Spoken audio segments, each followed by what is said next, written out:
এবার খাট কন্ডোমের হদিশ মাথাভাঙাতেও। ঘটনাকে ঘিরে কৌতূহলী মানুষ, তদন্তে মাথাভাঙা থানার পুলিশ। মাথাভাঙার পাওয়ার গ্রিড প্রকল্পে টাকা আত্মসাতের অভিযোগ উঠল তৃণমূল নেতার বিরুদ্ধে।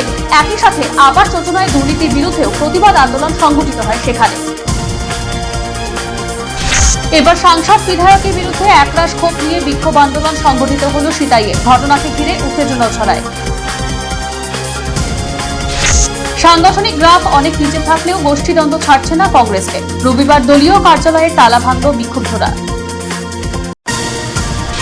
টাকা ফেরতের দাবি নিয়ে এবার ঝঞ্ঝাট তুফানগঞ্জের বলরামপুরে। স্থানীয়রা একত্রিত হয়ে বিক্ষোভ দেখালো প্রধানের বাড়ির সামনে।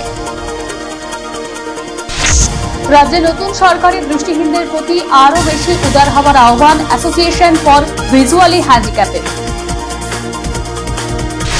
সাইকেল দিবস উপলক্ষে রাজ্য জুড়ে নানান কর্মসূচি। পরিবেশ রক্ষায় আহ্বান সাইকেল চালাবার।